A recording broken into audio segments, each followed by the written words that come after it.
मंजिल कितनी भी दूर हो कभी हिम्मत मत हारिए, क्योंकि पहाड़ों से निकलने वाली नदी किसी से समुद्र का रास्ता नहीं पूछती। हेलो फ्रेंड्स, आप सभी का स्वागत है आपके अपने YouTube channel current affairs by Ravi पर। आज मैं आपके लिए 27 जनवरी 2021 के करंट अफेयर्स के मोस्ट इंपॉर्टेंट क्वेश्चंस इस वीडियो में लेकर आई हूँ। और फ्रेंड्स, अगर आप किसी भी एग्जाम की तैयारी कर रहे हो तो ये वीडियो आपके लिए काफ़ी ज़्यादा इंपॉर्टेंट रहने वाली है। और इस वीडियो का डिटेल वाला पीडीएफ आप वीडियो के डिस्क्रिप्शन या हमारे Telegram channel Ravi study IQ GK से डाउनलोड कर सकते हो। तो फ्रेंड्स, चलिए स्टार्ट करते हैं फर्स्ट क्वेश्चन से। फर्स्ट क्वेश्चन है, 26 जनवरी 2021 को गणतंत्र दिवस का कौन सा संस्करण मनाया गया है? सही आंसर है ऑप्शन ए 72वां। तो फ्रेंड्स, 26 जनवरी 2021 को गणतंत्र दिवस का 72वां संस्करण मनाया गया है। और 26 जनवरी 2021 को गणतंत्र दिवस की 72वीं वर्षगांठ मनाई गई है। और 26 जनवरी 2021 को गणतंत्र दिवस पर मुख्य अतिथि कोई नहीं होगा। और फ्रेंड्स, ऐसा इससे पहले 3 बार हो चुका है। और फर्स्ट टाइम हुआ था 1952 में, सेकेंड टाइम हुआ था 1953 में, और थर्ड टाइम हुआ था 1966 में। और फ्रेंड्स, फोर्थ टाइम हुआ है 2021 में। और भारत के संविधान में गणतंत्रात्मक व्यवस्था फ्रांस देश से ली गई है। और भारत का गणतंत्र 26 जनवरी 1950 को लागू हुआ था।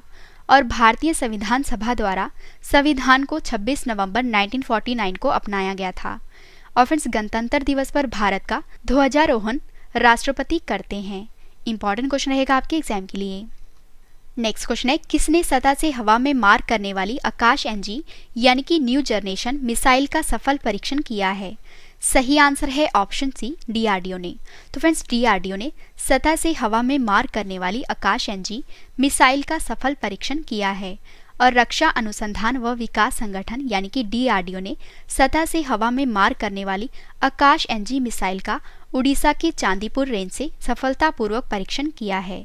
और यह मिसाइल हवाई खतरों को रोक सकती है। और फ्रेंड्स, इस मिसाइल को भारतीय वायुसेना रक्षा प्रणाली को बढ़ावा देने के लिए लॉन्च किया गया है।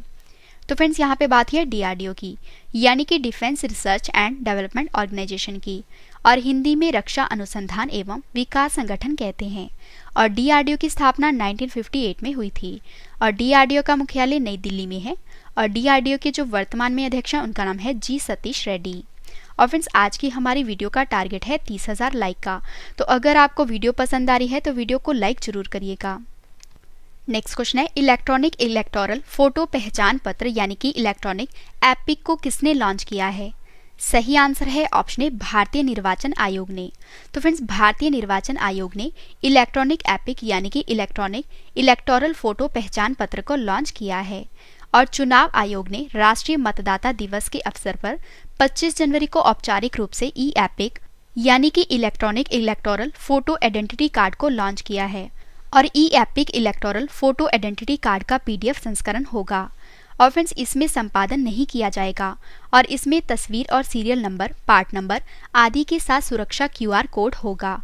और इसे मोबाइल या कंप्यूटर पर डाउनलोड किया जा सकेगा और डिजिटल स्वरूप से रखा जा सकेगा। और फ्रेंड्स, आपको ये भी याद रखना है कि पहले मुख्य चुनाव आयुक्त का नाम सुकुमार सेन है। और मौजूदा समय में यानी कि वर्तमान में श्री सुनील अरोड़ा जो हैं ये मुख्य चुनाव आयुक्त हैं। और भारतीय संविधान का भाग 15 चुनावों से संबंधित है, और जिसमें चुनावों के संचालन के लिए एक आयोग की स्थापना करने की बात कही गई है। और चुनाव आयोग की स्थापना 25 जनवरी 1950 को संविधान के अनुसार की गई थी। और संविधान के अनुच्छेद 324 से 329 तक चुनाव आयोग और सदस्यों की शक्तियों, कार्यकाल, पात्रता आदि से संबंधित है। तो फ्रेंड्स, यहाँ पे बात हुई भारतीय निर्वाचन आयोग की, क्योंकि भारतीय निर्वाचन आयोग ने एपिक यानी कि इलेक्ट्रॉनिक इलेक्टोरल फोटो पहचान पत्र को लॉन्च किया है। तो मैं आपको बता दूं, भारतीय निर्वाचन आयोग की स्थापना 25 जनवरी 1950 को हुई थी।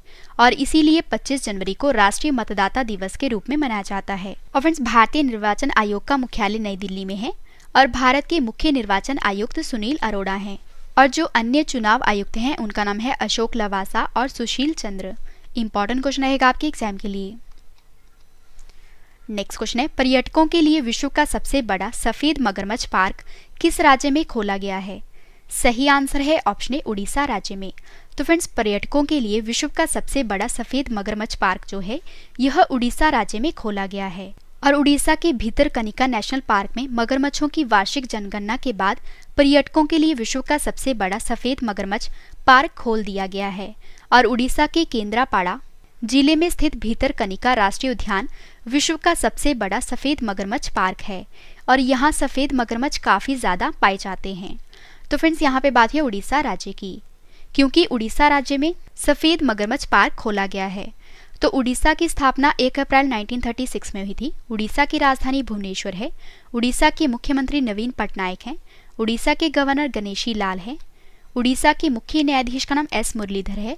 उड़ीसा की लोकसभा सीट 21 है, राज्यसभा सीट 10 है और विधानसभा सीट 147 है। उड़ीसा का राजकीय पशु सांबर है, राजकीय पक्षी इंडियन रोलर है और राजकीय वृक्ष अशोक है। और उड़ीसा के 4 पड़ोसी राज्य हैं, एक है पश्चिम बंगाल, दूसरा झारखंड, तीसरा छत्तीसगढ़ और चौथा आंध्र प्रदेश। और उड़ीसा में स्थित चिल्का झील भारत की सबसे बड़ी खारे पानी की झील है और इसे लैगून झील भी कहते हैं। और भारत का सबसे लंबा बांध हीराकुंड बांध, यह भी उड़ीसा के महानदी नदी पर स्थित है। और अब्दुल कलाम द्वीप, यह भी उड़ीसा के तट पर स्थित है। और फ्रेंड्स, इस वीडियो का डिटेल वाला पीडीएफ आप वीडियो के डिस्क्रिप्शन या हमारे Telegram channel Ravi study IQ GK से डाउनलोड कर सकते हो। नेक्स्ट क्वेश्चन है, 72वें गणतंत्र दिवस में भारतीय सेना की तरफ से शामिल होने वाली एकमात्र महिला अधिकारी कौन बनी है? सही आंसर है ऑप्शन डी, प्रीति चौधरी। तो फ्रेंड, जो प्रीति चौधरी हैं, ये 72वें गणतंत्र दिवस में भारतीय सेना की तरफ से शामिल होने वाली एकमात्र महिला अधिकारी बन गई हैं।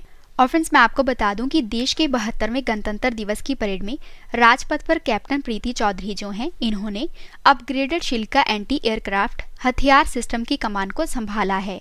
और इस परेड में शिल्का एंटी एयरक्राफ्ट हथियार सिस्टम को पहली बार शामिल किया गया है। और फ्रेंड्स, चंडीगढ़ की आर्मी एयर डिफेंस की कैप्टन प्रीति चौधरी इस वर्ष गणतंत्र दिवस परेड में नेतृत्व करने वाली एकमात्र महिला सेना अधिकारी बन गई हैं। तो फ्रेंड्स, यहाँ पे बात हुई है प्रीति चौधरी की, जो कि चंडीगढ़ की आर्मी एयर डिफेंस की कैप्टन है। तो अब मैं आपको इंडियन आर्मी के बारे में भी बता देती हूँ। तो इंडियन आर्मी की स्थापना 1 अप्रैल 1895 में हुई थी और इंडियन आर्मी का मुख्यालय नई दिल्ली में है। और नए थल सेना अध्यक्ष बने हैं general Manoj Mukund Naravane. Next question है, 2021 में पद्म पुरस्कारों से कितने लोगों को सम्मानित किया गया है? सही आंसर है ऑप्शन बी, 119। तो फ्रेंड्स, 2021 में पद्म पुरस्कारों से 119 लोगों को सम्मानित किया गया है। और केंद्रीय गृह मंत्रालय ने पद्म अवार्ड की घोषणा कर दी है। और जापान के पूर्व PM शिंजो आबे समेत 7 को पद्म विभूषण से सम्मानित किया गया है। और वहीं 10 को पद्म भूषण और 102 को पद्म श्री से सम्मानित किया गया है। और फ्रेंड्स, कुल मिला के 119 लोगों को इस साल सम्मानित किया गया है। तो फ्रेंड्स, अब मैं आपको जिन 10 लोगों को पद्म भूषण से सम्मानित किया गया है और 7 को पद्म विभूषण से सम्मानित किया गया है, उनके नाम बता देती हूँ। तो फ्रेंड्स, पहले बात कर लेते हैं पद्म विभूषण की। तो सबसे पहले बात हुई है शिंजो आबे की, जिनको पब्लिक अफेयर्स के लिए सम्मानित किया गया है और यह जापान देश के पूर्व PM हैं। सेकंड है SP बाला सुब्रमण्यम, जिनको मरणोपरांत पद्म विभूषण से सम्मानित किया गया है और इनको कला के क्षेत्र में यह पुरस्कार दिया गया है और यह तमिलनाडु राज्य के हैं। थर्ड है डॉक्टर बेले मोनप्पा हेगड़े, इनको मेडिसिन के क्षेत्र में पद्म विभूषण से सम्मानित किया गया है और यह कर्नाटक राज्य के हैं। और आगे हैं नरेंद्र सिंह कपानी, इनको भी मरणोपरांत सम्मानित किया गया है और इनको साइंस एंड इंजीनियरिंग के लिए पद्म विभूषण से सम्मानित किया गया है और यह अमेरिका के हैं। और मौलाना वहीदुद्दीन खान को पद्म विभूषण से सम्मानित किया गया है और यह दिल्ली के हैं। और बीबी लाल को पुरातत्व के लिए पद्म विभूषण से सम्मानित किया गया है और यह दिल्ली के हैं। और जो सुदर्शन साहू हैं, इनको कला के क्षेत्र में पद्म विभूषण से सम्मानित किया गया है और यह उड़ीसा के हैं। तो फ्रेंड्स, ये तो हुई 7 लोगों की बात जिनको पद्म विभूषण से सम्मानित किया गया है। अब मैं आपको जिन लोगों को पद्म भूषण से सम्मानित किया गया है उनके नाम बता देती हूँ। तो आपको याद रखना है सबसे पहले कि पद्म भूषण से 10 लोगों को सम्मानित किया गया है। तो सबसे पहले बात हुई है कृष्णन नायर शांत कुमारी की, इनको कला के क्षेत्र में पद्म भूषण से सम्मानित किया गया है और यह केरल राज्य के हैं। और तरुण गोगोई को मरणोपरांत पब्लिक अफेयर्स के लिए पद्म भूषण से सम्मानित किया गया है और यह असम के हैं। और चंद्रशेखर कंबरा को साहित्य एवं शिक्षा के क्षेत्र में पद्म भूषण से सम्मानित किया गया है और यह कर्नाटक राज्य के हैं। और सुमित्रा महाजन को पब्लिक अफेयर्स के लिए पद्म भूषण से सम्मानित किया गया है और यह मध्य प्रदेश के हैं। और नृपेंद्र मिश्रा को सिविल सर्विस के लिए पद्म भूषण से सम्मानित किया गया है और यह उत्तर प्रदेश राज्य के हैं। और रामविलास पासवान को मरणोपरांत पद्म भूषण से सम्मानित किया गया है और यह बिहार राज्य के हैं। और केशु भाई पटेल को मरणोपरांत पब्लिक अफेयर्स के क्षेत्र में उत्कृष्ट योगदान के लिए पद्म भूषण से सम्मानित किया गया है और यह गुजरात राज्य के हैं। और कल्बे सादिक को मरणोपरांत अध्यात्मवाद के क्षेत्र में उत्कृष्ट योगदान के लिए पद्म भूषण से सम्मानित किया गया है और यह उत्तर प्रदेश राज्य के हैं। और रजनीकांत देवीदास को उद्योग के क्षेत्र में पद्म भूषण से सम्मानित किया गया है और यह महाराष्ट्र राज्य के हैं। और तरलोचन सिंह को पब्लिक अफेयर्स के क्षेत्र में उत्कृष्ट योगदान के लिए पद्म भूषण से सम्मानित किया गया है और यह हरियाणा राज्य के हैं। तो फ्रेंड्स, ये तो बात हुई 10 लोगों की जिनको पद्म भूषण से सम्मानित किया गया है। और ऊपर मैंने आपको करवाया जिन 7 लोगों को पद्म विभूषण से सम्मानित किया गया है उनके नाम बताए। और बाकी आपको याद रखना है कि 102 लोगों को पद्मश्री से सम्मानित किया गया है। इंपॉर्टेंट क्वेश्चन रहेगा आपके एग्जाम के लिए। नेक्स्ट क्वेश्चन करते हैं। अक्षय कुमार ने गणतंत्र दिवस के दिन FAUG को लॉन्च किया है और बताइए कि ये FAUG एक तरह का डैश है। सही आंसर है ऑप्शन ए मोबाइल गेम। तो फ्रेंड्स, अक्षय कुमार ने गणतंत्र दिवस के दिन FAUG को लॉन्च किया है और आपको याद रखना है कि FAUG जो है यह एक मोबाइल गेम है। और अभिनेता अक्षय कुमार ने फैंस को एक खास तोहफा देते हुए इस दिन की बधाई दी है और भारत के बहुचर्चित और made in India game FAUG को लॉन्च किया है। इंपॉर्टेंट क्वेश्चन रहेगा आपके एग्जाम के लिए। और फ्रेंड्स, मैं आपको जितने भी क्वेश्चंस करवा रही हूँ ये सभी एग्जाम ओरिएंटेड हैं। और फ्रेंड्स, अगर आपको वीडियो पसंद आ रही है, मेरा पढ़ाया हुआ पसंद आ रहा है, तो वीडियो को लाइक जरूर करिएगा। नेक्स्ट क्वेश्चन है, राष्ट्रीय पर्यटन दिवस कब मनाया गया है? सही आंसर है ऑप्शन डी 25 जनवरी को। तो फ्रेंड्स, आपको याद रखना है कि 25 जनवरी को राष्ट्रीय पर्यटन दिवस मनाया गया है। और भारत सरकार ने देश की अर्थव्यवस्था के लिए पर्यटन के महत्व के बारे में जागरूकता बढ़ाने के लिए 25 जनवरी को राष्ट्रीय पर्यटन दिवस के रूप में मनाने की घोषणा की थी। और यह दिन पर्यटन और इसके सामाजिक, राजनीतिक और वित्तीय और सांस्कृतिक मूल्यों के महत्व पर वैश्विक समुदाय के बीच जागरूकता पैदा करने के लिए मनाया जाता है। नेक्स्ट क्वेश्चन है, किस राज्य की सरकार ने एक पौधा सुपोषित बेटी के नाम नामक योजना को शुरू किया है? सही आंसर है ऑप्शन बी राजस्थान राज्य की सरकार ने। तो फ्रेंड्स, राजस्थान राज्य की सरकार ने एक पौधा सुपोषित बेटी के नाम नामक योजना को शुरू किया है।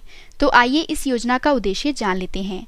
तो फ्रेंड्स, बेटियों के जन्म को एक उत्सव के रूप में मनाने तथा गर्भवती महिलाओं और बच्चों को पोषण के बारे में जागरूक करने के लिए राजस्थान राज्य की सरकार ने सिरोही जिले में एक पौधा सुपोषित बेटी के नाम योजना को शुरू किया है। तो फ्रेंड्स, यहाँ पे बात हुई राजस्थान राज्य की।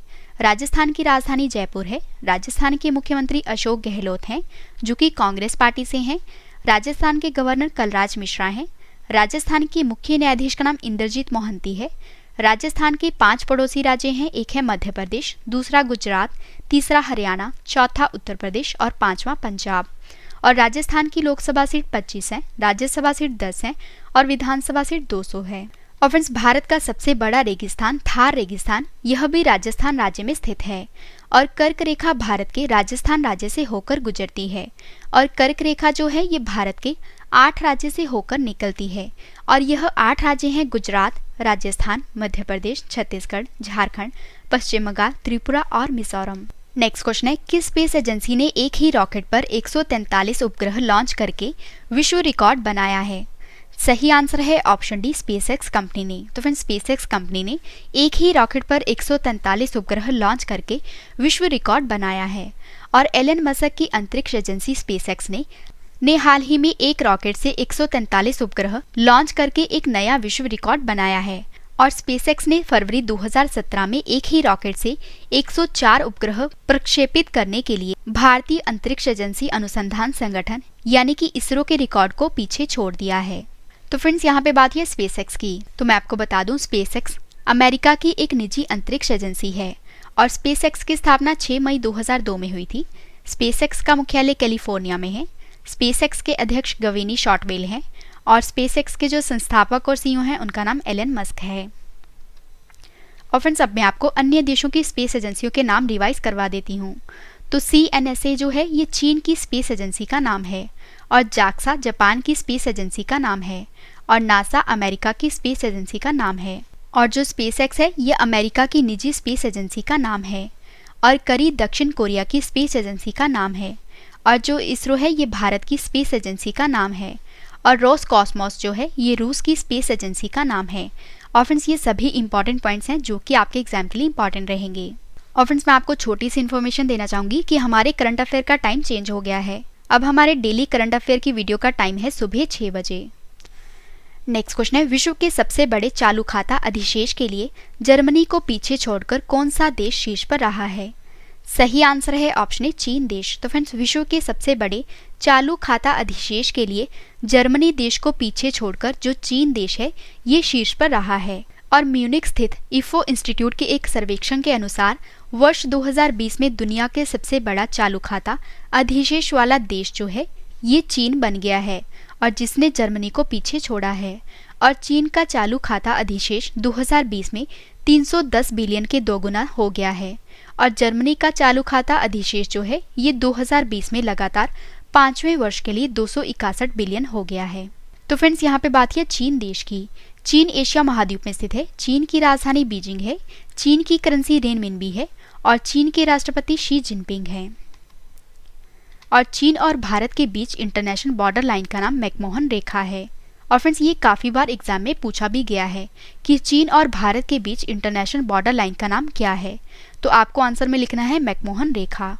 और चीन की सबसे लंबी नदी यांगत्से नदी है और यह एशिया की सबसे लंबी नदी है। लास्ट क्वेश्चन कर रहे हैं इस वीडियो का, अंतर्राष्ट्रीय सीमा शुल्क दिवस कब मनाया गया है? सही आंसर है ऑप्शन ए 26 जनवरी को। तो फ्रेंड्स आपको याद रखना है कि 26 जनवरी को अंतर्राष्ट्रीय सीमा शुल्क दिवस मनाया गया है और 26 जनवरी 2021 को विश्व भर में अंतर्राष्ट्रीय सीमा शुल्क दिवस के रूप में मनाया गया है। और फ्रेंड्स इस दिवस का आयोजन 26 जनवरी 1953 को अंतर्राष्ट्रीय सीमा शुल्क संगठन यानी कि WCO के गठन की याद में किया जाता है। और फ्रेंड्स मैं आपको छोटी सी इन्फॉर्मेशन देना चाहूँगी कि अगर आपको ये सभी क्वेश्चन बाद में पढ़ने हैं तो आप हमारी वेबसाइट से भी पढ़ सकते हो। हमारी वेबसाइट है www.ravistudyIQgk.com। फ्रेंड्स मैंने आपको 12 क्वेश्चन डिटेल में करवाए। अब मैं आपको जल्दी से इन सभी क्वेश्चंस का रिवीजन करवाने वाली हूँ ताकि फ्रेंड्स आपको ये सभी क्वेश्चन इस वीडियो में अच्छे से याद हो जाएं। तो चलिए स्टार्ट करते हैं फर्स्ट क्वेश्चन से। फर्स्ट क्वेश्चन है रिवीजन का, 26 जनवरी 2021 को गणतंत्र दिवस का कौन सा संस्करण मनाया गया है? आंसर है 72वां। किसने सतह से हवा में मार करने वाली आकाश NG यानी कि न्यू जनरेशन मिसाइल का सफल परीक्षण किया है? आंसर है DRDO ने। इलेक्ट्रॉनिक इलेक्टोरल फोटो पहचान पत्र यानी कि इलेक्ट्रॉनिक एपिक को किसने लॉन्च किया है? आंसर है भारतीय निर्वाचन आयोग ने। पर्यटकों के लिए विश्व का सबसे बड़ा सफेद मगरमच्छ पार्क किस राज्य में खोला गया है? आंसर है उड़ीसा राज्य में। 72वें गणतंत्र दिवस में भारतीय सेना की तरफ से शामिल होने वाली एकमात्र महिला अधिकारी कौन बनी है? आंसर है प्रीति चौधरी। 2021 में पद्म पुरस्कारों में कितने लोगों को सम्मानित किया गया है? आंसर है 119। नेक्स्ट क्वेश्चन है रिवीजन का, अक्षय कुमार ने गणतंत्र दिवस के दिन FAUG को लॉन्च किया है। ये FAUG एक तरह का डैश है। आंसर है मोबाइल गेम। राष्ट्रीय पर्यटन दिवस कब मनाया गया है? आंसर है 25 जनवरी को। किस राज्य की सरकार ने एक पौधा सुपोषित बेटी के नाम एक नामक योजना को शुरू किया है? आंसर है राजस्थान राज्य की सरकार ने। किस स्पेस एजेंसी ने एक ही रॉकेट पर 143 उपग्रह लॉन्च करके विश्व रिकॉर्ड बनाया है? आंसर है स्पेसएक्स ने। विश्व के सबसे बड़े चालू खाता अधिशेष के लिए जर्मनी को पीछे छोड़कर कौन सा देश शीर्ष पर रहा है? आंसर है चीन। लास्ट क्वेश्चन का रिवीजन का, अंतर्राष्ट्रीय सीमा शुल्क दिवस कब मनाया गया है? आंसर है 26 जनवरी को। फ्रेंड्स मैंने आपको 12 क्वेश्चन डिटेल में करवाए, उसके बाद सभी क्वेश्चंस का रिवीजन भी करवा दिया। मैंने आपको जो कल क्वेश्चंस करवाए थे आज उसका ऑनलाइन टेस्ट रखा है जिसका आंसर आपने कमेंट करके देना है। तो चलिए स्टार्ट करते हैं टेस्ट के लिए आपको all the best. First question है टेस्ट का, पुर्तगाल के फिर से राष्ट्रपति कौन बने हैं? 4 ऑप्शंस आपके पास, आंसर आपने कमेंट करके बताना है। सही आंसर है option A Marcelo Rebelo D सोसा। भारतीय रेलवे ने देश की सबसे लंबी ट्रेन जिसकी लंबाई 3.5 किलोमीटर है इसे चलाकर रिकॉर्ड बनाया है। इस ट्रेन का नाम क्या रखा गया है? सही आंसर है ऑप्शन ए वासुकी। उकला द्वारा जारी global internet speed test index 2020 में भारत मोबाइल इंटरनेट स्पीड में कौन से स्थान पर रहा है? सही आंसर है ऑप्शन डी 129वें। India 2030 the rise of Rajasik nation पुस्तक लॉन्च हुई है। इस पुस्तक को किसने लिखा है? सही आंसर है ऑप्शन ए गौतम चिकेरमाने ने। 25 जनवरी 2021 को हिमाचल प्रदेश का कौन सा स्थापना दिवस मनाया गया है?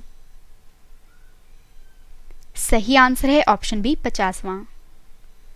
24 जनवरी 2021 को राष्ट्रीय बालिका दिवस पर किस राज्य में सृष्टि गोस्वामी को एक दिन के लिए मुख्यमंत्री बनाया गया है? सही आंसर है ऑप्शन सी उत्तराखंड राज्य में। ऑस्ट्रेलियन क्रिकेटर एसोसिएशन के नए अध्यक्ष कौन बने हैं? सही आंसर है option A Todd Greenberg. America के पहले अश्वेत रक्षा मंत्री कौन बने हैं?